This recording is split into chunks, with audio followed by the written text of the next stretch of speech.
The prairie sun was setting low across the horizon, painting the sky in strokes of gold and crimson. On a ranch far from the nearest town, a man lived in silence. His name was Samuel, known to many as the Lonely Rancher. He wasn't always alone. Life had taken people from him, one by one, until only the cattle, the creak of the barn, and the howl of coyotes kept him company. Samuel had grown used to the quiet, but not to the emptiness. Every morning he woke with the same thought. It would be nice if there was someone here to share a meal with. Someone to talk to, but year after year no one came. That was until the day a stranger arrived at his gate. She was young but carried herself like someone who had lived through more storms than sunshine. A woman who introduced herself simply as Clara. She was looking for work, not charity, not pity, just honest work in exchange for a roof and a warm meal. Samuel, who had been cooking his own meager meals for years, offered her the position of cook. At first, Clara was polite but reserved. She moved quietly in the kitchen, always careful, almost too careful. She kept her eyes lowered, her voice soft, and she rarely smiled. But her food, it brought warmth back into Samuel's home. Simple stews, bread baked with care, coffee that tasted like comfort. Still, something about her troubled him. She wore long sleeves even in the heat of summer. She avoided the gaze of strangers when they passed by the ranch. And every so often, Samuel noticed the way she winced when lifting something heavy, as if her body carried pain she refused to speak of. One evening, as Samuel sat at the kitchen table, the lantern light flickering against the wooden walls, he caught a glimpse of something that froze him in place. Clara was reaching for a pot on the high shelf when the sleeve of her dress slipped down her arm. For just a moment he saw it, dark bruises, deep and fresh, trailing across her skin. She quickly pulled the fabric back into place, her hands trembling slightly as she pretended not to notice his stare. Samuel's heart sank. Those weren't the marks of an accident. They were the signs of something cruel, something done deliberately. But before he could speak, Clara forced a smile, though her eyes gave away her fear. "It's nothing," she whispered. I just fell." Samuel nodded slowly, but inside he knew better. And in that moment something changed in him. The loneliness that had weighed on him for years was replaced with something far stronger, the need to protect. He didn't know her past, and she wasn't ready to tell it. But Samuel was certain of one thing. Whatever story those bruises carried, it wasn't one he could ignore. And soon, the entire town would know why. The night after Samuel first noticed Clara's bruises, he hardly slept. He lay awake in his bed, staring at the wooden beams of the ceiling, replaying the moment again and again. The way her sleeve slipped, the dark marks on her skin, the way she rushed to cover them as though hiding something shameful or dangerous. By dawn, Samuel had made up his mind. He wouldn't push her. He wouldn't demand answers. But he would pay attention. He'd been around animals long enough to know the difference between a wound earned by accident and one caused by cruelty. Clara's bruises were the latter, and the truth would reveal itself in time. That morning, he walked into the kitchen and found her already at work. The smell of bread baking filled the air, and she moved quickly between the stove and the counter, as if the kitchen were the only place she truly belonged. She greeted him with her usual polite nod, her sleeves buttoned tightly at her wrists despite the rising summer heat. "Morning, Clara," Samuel said softly, watching her carefully. She gave a faint smile. "Morning, Mr. Samuel, coffee will be ready soon." Her words were calm, but her eyes, yes, her eyes carried shadows. Over the next few days, Samuel began to notice more. Clara never lifted her arms too high if she could help it. When she carried buckets of water from the well, she favored one side as though protecting her ribs. She never mentioned family, never spoke of friends. It was as if she had appeared out of thin air, carrying only her silence and the meals she prepared. But it wasn't just her body that betrayed her pain. It was the way she flinched at sudden noises, the slam of a barn door in the wind, the bark of a dog, the raising of a man's voice from a distance. Each time Samuel saw her stiffen, her hands trembling ever so slightly before she forced herself to continue. He tried to keep things gentle. He softened his tone around her, made sure never to move too quickly. He spoke kindly, not just out of habit but because he wanted her to feel safe. And yet, even as days turned to weeks, he could sense the wall she had built around herself. One evening, as they sat at the table, Clara served him stew with fresh bread. The lantern flickered, casting shadows across her face. Samuel decided to test the waters. "You've got a good hand for cooking," he said. "Reminds me of my mother's kitchen. Not many can bake bread that soft out here." Clara's lips curved in a modest smile, but she didn't lift her gaze. "Thank you, sir." He leaned back, studying her carefully. "Where'd you learn it?" "Must have been someone patient who taught you." For the briefest moment, her hands froze. Then she forced herself to continue ladling stew, her voice low. "I picked it up here and there. Some folks I worked for." Samuel didn't miss the way her voice caught on the word folks, as if the memory wasn't a pleasant one.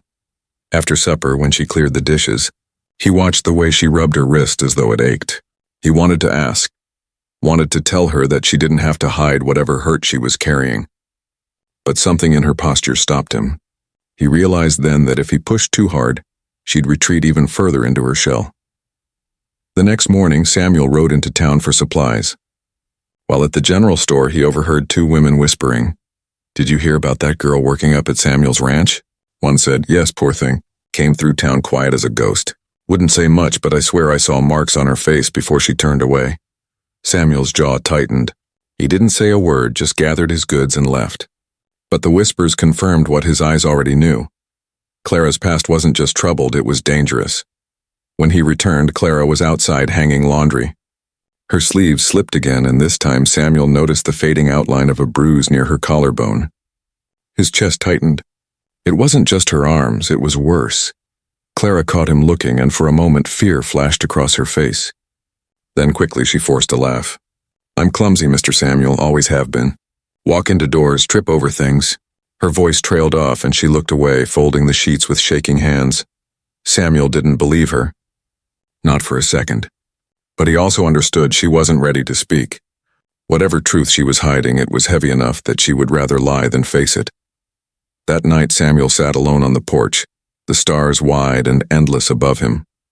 His calloused hands gripped the arms of his chair as he thought. The lonely rancher had never meddled in other people's business before. But now someone's pain was sitting at his very table under his roof.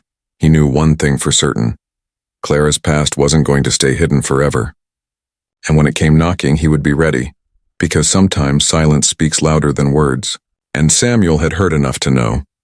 Danger was closer than either of them wanted to admit. The days stretched into weeks, and though Samuel tried to keep his thoughts steady, he could not forget what he had seen, those bruises hidden beneath Clara's sleeves. He told himself to be patient, that the truth would come in time. But the more he watched her, the more certain he became. Clara was living in fear. One morning, Samuel headed out early to mend a fence on the far side of the property. The cattle had been restless, and he wanted to make sure the posts held firm before a storm rolled in. By the time he returned, sweat soaking his shirt, he smelled the familiar scent of biscuits drifting from the kitchen. He stepped onto the porch quietly, boots crunching against the dry earth. Inside, Clara was humming to herself, a soft tune almost too fragile to hear. It was the first time he had ever caught her making music, and for a moment Samuel simply stood in the doorway listening. She moved gracefully between the counter and the stove, sleeves rolled up for once in the heat, and that was when his chest tightened. Her arms, pale against the dim lantern light, were marked with deep shadows of bruises. Not the faint kind that came from bumping into a door frame, but dark, uneven blotches. The kind that spoke of gripping hands, of force, of violence. One bruise climbed up toward her shoulder, fading into her neckline, and another wrapped cruelly around her wrist. Samuel's breath caught, and the wooden floor creaked beneath his weight. Clara spun around, startled, her eyes wide like a deer caught in the sights of a hunter. "Oh, Mr. Samuel," she gasped, pulling her sleeves down in a rush. Her hands shook as she fumbled with the buttons, her face flushing with panic. I didn't hear you come in." Samuel's heart ached at the sight. He raised his hands slowly, palms open, his voice calm. "Clara, you don't have to hide them from me." Her lips pressed into a thin line, and for a long moment silence filled the kitchen. The biscuits began to burn, a faint smell of smoke curling through the air, but neither of them moved. Finally, Clara whispered, her voice trembling. "It's nothing, truly. Just old clumsiness, that's all." Samuel stepped closer, shaking his head. "Bruises like that don't come from clumsiness." His voice was low, steady, not demanding, but certain. Someone hurt you. Her eyes filled with tears, but she turned away, clutching the edge of the counter. Please, she said, her voice breaking. Don't ask me. I can't. She trailed off, shoulders shaking as she tried to regain control. Samuel stood there, torn between anger at whoever had done this and the need to keep her trust. He had lived alone for years, but in that moment, he realized how fiercely protective he felt of this quiet, wounded woman in his kitchen. You don't have to tell me now, he said gently, but know this, whatever put those marks on you, it doesn't belong here, not on my ranch. Clara turned her head slightly, glancing at him through a curtain of dark hair. There was a flicker in her eyes, a mixture of gratitude and fear, as though she wanted to believe him but had been taught not to trust. The sound of boots crunching outside interrupted the fragile moment. Samuel stiffened, his instincts sharpened. Clara froze, her hands gripping the counter so tightly her knuckles turned white. Through the window, Samuel saw a figure riding past the ranch road, slow and deliberate. A man he didn't recognize, broad-shouldered with a cruel set to his jaw. The rider turned his head toward the house for just a moment before spurring his horse forward, disappearing down the trail. Clara's face had gone pale as chalk. Her lips trembled. He's looking for me, she whispered so faintly Samuel almost didn't hear. Samuel's chest tightened. He didn't know who the man was, but the fear etched across Clara's face told him everything he needed to know. This wasn't just about Bruises anymore. This was about survival. He placed a steady hand on the table, his voice low but firm. Clara, you're safe here. Whoever he is, whatever he's done, he won't touch you again. She turned to him fully now, tears glistening in her eyes. But before she could speak, the kettle on the stove whistled sharply, breaking the moment.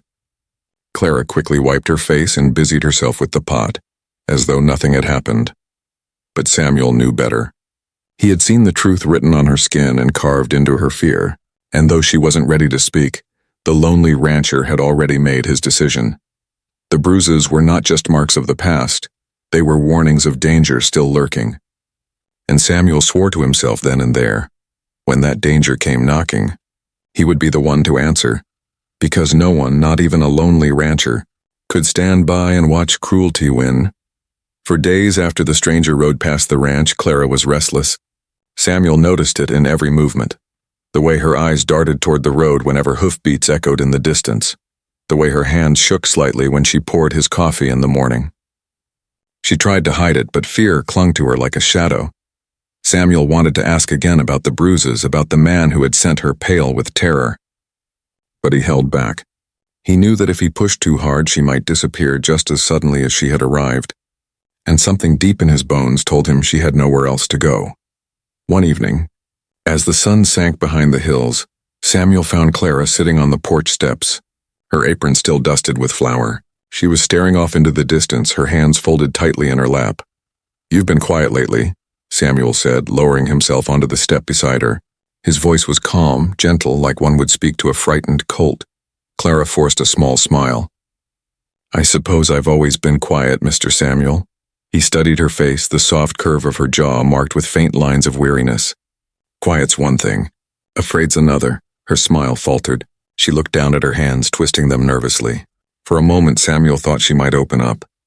But instead, she whispered, Please, don't ask me to explain. If I speak of it, it'll only bring more trouble. Samuel clenched his jaw. Trouble had already found her. He had seen it written in the bruises and the way she flinched at shadows. But he respected her silence, at least for now. That night, however, the storm broke. It began with a knock, hard, sharp, and angry, on the ranch's front door. Samuel was in the barn at the time, checking on the horses, but Clara's scream brought him running. He burst into the house to find her backed against the kitchen wall, her face pale as snow while a man stood in the doorway, his presence filling the room like poison. He was broad, rough-looking with eyes that burned with cruel familiarity. Samuel didn't need Clara to tell him. This was the man behind the bruises. Well, well, the stranger sneered, his voice dripping with venom. Did you think you could run from me, Clara? Did you think some lonely rancher would keep you safe? Clara shook her head, trembling. Please leave. You don't belong here. The man's lip curled into a snarl. You belong to me. He took a step forward, his hand reaching out as though to grab her. Before he could touch her, Samuel moved. He planted himself between Clara and the intruder, his tall frame casting a shadow across the room. His voice was low, steady, and colder than Clara had ever heard. "She doesn't belong to you," Samuel said, "and you're not welcome here." The stranger's eyes narrowed, his hand twitching toward his belt as though he might reach for a weapon. "This ain't your fight, rancher. Step aside and no one gets hurt." Samuel didn't flinch. "You've already hurt her. That's enough." The tension was thick, the air heavy with the threat of violence. Clara stood frozen behind Samuel, her breath coming in quick, shallow gasps. She wanted to scream, to beg Samuel not to fight, but the words lodged in her throat. The stranger leaned closer, his voice dropping to a growl. "You don't know what you're getting yourself into. She's mine. Always has been, always will be." Samuel's fists clenched at his sides, but his voice remained calm. Not anymore. The silence that followed was deafening. Finally, the man spat on the floor, his glare fixed on Samuel. "This ain't over," he hissed. Then, with one last menacing glance at Clara, he turned and stormed out, slamming the door behind him. Clara collapsed into a chair, her hands covering her face. Tears slipped through her fingers, the sound of her sobs filling the kitchen. Samuel stood there for a moment, his chest heaving before finally turning to her. "He won't touch you again," he said firmly. "Not while you're under my roof." Clara shook her head, her voice breaking. "You don't understand.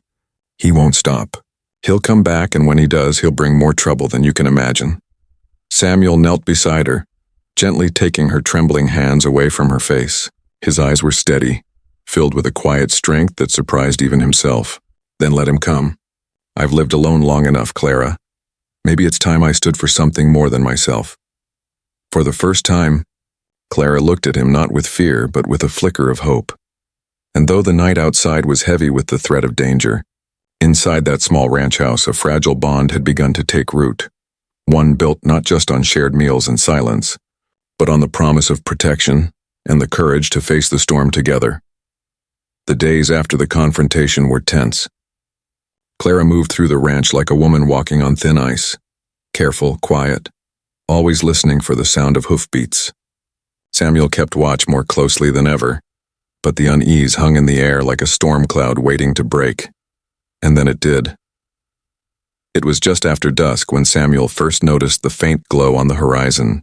At first he thought it was the sun lingering past its welcome, but then he saw the flicker, the unmistakable dance of torchlight. A group of riders was approaching, their figures dark against the fading sky. Clara was inside kneading dough at the table when Samuel came rushing in. His expression alone was enough to drain the color from her face. "They're coming, aren't they?" she whispered. Samuel gave a grim nod. "More than one. Looks like a whole gang." Her hands froze on the dough. Fear clutched her chest. "He won't stop until he takes me back." Samuel rested a steadying hand on her shoulder. "Not tonight. Not ever again." Within minutes, Samuel had doused the lamps, plunging the ranch into darkness. He handed Clara his rifle, the weight of it unfamiliar in her trembling hands. "Stay low. Don't fire unless you have to." Outside, the riders drew nearer. The sound of hooves thundered across the ground, followed by cruel laughter and the harsh voices of men who'd come looking for trouble. Samuel stepped onto the porch, shotgun in hand, his broad frame silhouetted against the night. The leader dismounted. It was the same man from before, Clara's tormentor, his eyes burning with fury. Behind him, 5 more men spread out, each armed and eager. "You should have stayed out of it, rancher," the man sneered. "This is between me and what's mine." Samuel's voice was firm, carrying across the yard. "She's not yours. She's under my roof and you'll leave her be." The men laughed, the sound ugly and sharp. The leader spat into the dirt. "You really think you can stop us all? One lonely rancher against 6 armed men?" Samuel cocked his shotgun, the click echoing through the night. "Try me." For a moment, silence hung in the air, thick with the promise of violence. Then the leader gave a sharp whistle and his men began to advance. The first shot rang out loud and sudden, shattering the night. Clara, hidden just inside the doorway, screamed as gunfire erupted around the ranch. Samuel fired back, his aim steady, forcing the attackers to scatter behind fence posts and water troughs. Bullets thudded into wood, splintering beams and kicking up dirt. Clara dropped to the floor, clutching the rifle Samuel had given her. She had never fired a gun before, but when one of the men broke from cover and rushed toward the porch, instinct took over. Her hands shook violently, but she pulled the trigger. The recoil knocked her back, but the man stumbled, cursing, and fell to the ground. Samuel glanced back for only a second, relief flooding his face. She had protected herself. The fight raged on, the air thick with smoke and shouting. Samuel moved with the calm focus of a man who had nothing left to lose. Every time one of the attackers made a move, he was there to block them, his presence like an immovable wall. But the odds were against him. A bullet grazed his arm, tearing through his shirt. He gritted his teeth, refusing to falter. Clara crawled to his side, her eyes wide with terror. "You're bleeding!" "I'll live," Samuel growled, reloading. "Stay behind me." And then, just when it seemed the attackers might overwhelm them, the distant sound of more hoofbeats echoed through the night. This time, it wasn't enemies. The townsfolk, neighbors, ranch hands, and even the sheriff came riding in, drawn by the noise of the gunfight. Lanterns swung, voices shouted, and within minutes the small ranch yard was filled with allies. The leader of the gang froze, his face twisting with rage. His men hesitated, their confidence draining as the odds shifted. "You brought the whole town into this," he spat at Samuel. Samuel's chest rose and fell, his voice strong despite the blood on his sleeve. "No, you did. When you thought you could take what wasn't yours and bully a woman who deserved better." The sheriff rode forward, his pistol drawn. "It's over. Drop your weapons." The gang faltered, their bravado crumbling under the weight of the town's united gaze.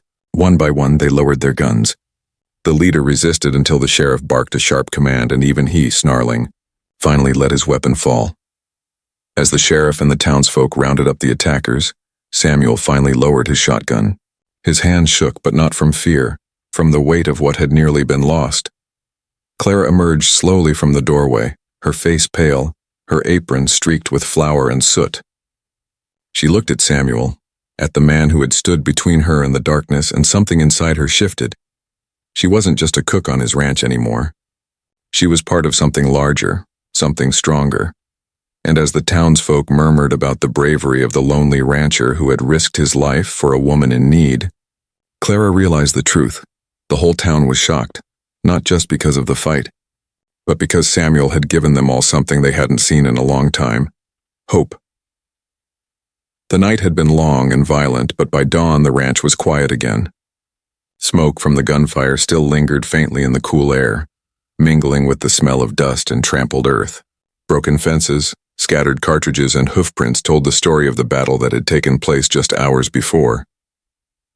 Samuel stood on the porch, his arm wrapped in a rough bandage Clara had tied herself. The ache in his shoulder was sharp, but he wore it like a badge, proof that he'd stood his ground when it mattered most. Clara stepped outside with a steaming mug of coffee. She looked different now. The fear in her eyes had not disappeared entirely, but there was something else there too, something stronger. Resolve. "You should be resting," she said softly, pressing the mug into his good hand. Samuel took a sip, his gaze fixed on the horizon. "I've rested long enough in this life. Sometimes a man needs to be awake when it counts." Clara didn't answer at first. She only sat beside him on the step, her hands folded in her lap. For the first time since she'd arrived, she wasn't shrinking into herself. Instead, she sat tall, as though she was finally allowed to take up space in the world again. By mid-morning, the sheriff returned with word that the men had been locked in the town jail. The leader, Clara's tormentor, would face trial. "You've done more than you know," the sheriff told Samuel, tipping his hat. "Folks around here needed reminding that no man has the right to own another soul. You gave them that reminder." The news spread quickly. By afternoon, neighbors began arriving at the ranch. First one or two, then whole families. They brought food, blankets, and offers of help to mend the fences and repair the damage. Samuel, unused to such company, found himself surrounded by grateful voices. "Didn't think anyone could stand up to that gang," one rancher said, clapping Samuel on the back. "You proved us wrong." Another woman took Clara's hands in hers. "You're safe now, dear. No one's going to let him near you again." Clara blinked back tears at the kindness. For so long she had lived in fear, believing no one would ever take her side. But here were strangers, neighbors, standing with her, offering not just safety but belonging. That evening, the townsfolk gathered in the barn, bringing lanterns that bathed the wooden walls in warm, golden light. What began as a simple meeting turned into something more, a celebration of resilience, of courage, of standing together. Samuel, uncomfortable with the attention, tried to stay at the edge of the crowd. But when the sheriff raised a hand for silence, all eyes turned toward him. "This man," the sheriff said firmly, "taught us something last night. He didn't just protect Clara. He reminded us all what kind of town we want to be. A place where no one is left to fight their battles alone." Applause filled the barn. Samuel shifted uneasily, but Clara touched his arm, urging him to stand tall. She whispered, "They're not just cheering for you. They're cheering for what you made possible." Samuel looked at her, the light catching the softness in her eyes. He realized then that his act of courage had done more than save her. It had woken something inside him too. For years he had lived as though the world had nothing left for him, keeping to his ranch, speaking little, expecting less. But now, because of Clara, because of the choice he made, he was part of something larger. Later, when the lanterns dimmed and the crowd dispersed, Clara lingered with Samuel in the quiet barn. She traced the edge of the bandage on his arm gently, her touch feather light. "You risked everything for me," she whispered. Samuel shook his head. "No, I risked nothing. For the first time in a long time, I had something worth fighting for." Clara's breath caught, her eyes shimmering with unshed tears. She had been running for so long, certain she would never find peace, never find someone who saw her as more than a burden. But Samuel had seen her worth even when she couldn't. In that moment, the loneliness that had defined both their lives began to fade. Not entirely, not yet, but enough for them to glimpse what a new life might look like. As dawn broke on the second day, the ranch stood stronger, not weaker, for what had happened. Fences would be mended, scars would heal, but the bond between Samuel, Clara, and the community would remain. The lonely rancher was no longer so lonely, and the woman with the bruises was no longer just a cook. She was a survivor, a fighter, and perhaps in time something even more. The town had been shocked by Samuel's bravery, but what truly left its mark was the transformation it sparked. In Clara, in the community, and in Samuel himself. And as the morning sun lit the horizon, it seemed clear that this was only the beginning of a story neither of them had expected, but both of them desperately needed. The days that followed the standoff at the ranch moved slower, calmer, as though the land itself was trying to heal from the violence it had witnessed. The broken fences were repaired, bullet holes patched, and the dust finally settled. Yet for Samuel and Clara, the true repairs were taking place inside. The slow mending of wounds neither of them had expected to share. Clara still woke sometimes in the night, heart pounding at shadows only she could see. But Samuel was there, always steady, always near. He didn't press her with questions or demand answers. He simply sat by her side, offering his quiet presence, reminding her that she no longer had to face the dark alone. One evening, as the sun bled orange across the horizon, Samuel found Clara in the garden, her hands buried in the soil as she planted rows of beans. He leaned against the fence, watching her work with a gentleness in his eyes he hadn't felt in years. "You're planting late," he said, his voice warm. Clara smiled faintly, brushing dirt from her cheek. "Better late than never. The soil is kind even when the world isn't." Her words lingered between them, rich with meaning. Samuel stepped closer, kneeling beside her. For the first time, she didn't flinch when he reached for her hand. Instead, she let his rough, calloused fingers curl around hers, grounding her. "I don't know what the future holds," Samuel admitted quietly. "But I know this, I don't want it to be empty anymore. Not without you." Clara's throat tightened. For so long she had been treated as something to own, to use, to silence. But here was a man who spoke not of possession, but of choice. And for the first time she felt she truly had one. "I don't want to keep running," she whispered. "Not if it means I have to leave this behind." Their eyes met, and in that gaze was the promise of something new. Fragile, uncertain, but real. The town, too, had changed. Folks who had once kept to themselves now gathered more often, stopping by Samuel's ranch with small tokens of thanks or simply to share a story. Clara became part of those gatherings, her laughter returning slowly, her voice no longer trembling. People began to see her not as a victim, but as a woman of strength who had survived what should have broken her. One Sunday, as the church bells rang across the valley, the pastor spoke of courage and kindness, looking directly at Samuel and Clara. "Sometimes," he said, "God doesn't send angels. Sometimes he sends each other." The congregation murmured their agreement, and Clara felt her cheeks flush with warmth. She wasn't invisible anymore. She was seen. She was safe. Later that week, Samuel found himself standing in the barn, staring at the old rocking chair that had once sat empty by the fire. He remembered the loneliness that had wrapped itself around him, night after night, convincing him that life had nothing left to offer. Now that chair no longer looked like a symbol of loss. It looked like a place waiting to be filled, with conversation, with laughter, with life. Clara stepped into the barn quietly, a basket of eggs in her hands. She caught Samuel's gaze and tilted her head curiously. "What are you thinking?" she asked. He gave a small, almost shy smile. "That maybe it's time this old house became a home again?" Her breath caught at his words, her heart swelling with emotions she hadn't dared to feel before. Home. Not just a roof over her head, but a place where she belonged. The days stretched into weeks, and though the trial in town loomed ahead, Clara no longer felt paralyzed by dread. With Samuel at her side and with the town behind them, she knew she could face whatever came next. On the night before the trial, Clara and Samuel stood together on the porch, the stars wide and endless above them. The air was cool, carrying the scent of fresh hay and the faint hum of crickets.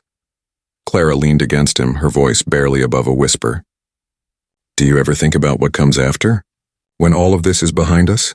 Samuel wrapped his arm gently around her shoulders, pulling her close. "Every day, and every time I do, I see you there." Tears pricked her eyes, not from fear this time, but from hope. A feeling she thought she had lost forever. The lonely rancher who once lived in silence had opened his heart. The woman who once carried bruises now carried the strength to build again. And though their story had begun in pain, it was shaping into something neither of them could have predicted, something worth fighting for, something worth holding on to. As dawn broke and painted the sky with promise, Samuel and Clara stepped back inside the house together. The future was uncertain, but for the first time in a long time, it felt like theirs. And the town, still whispering about the night Samuel faced down the gang, understood one truth above all. Sometimes the most shocking thing isn't the fight itself. It's the love and hope that grows in the quiet after.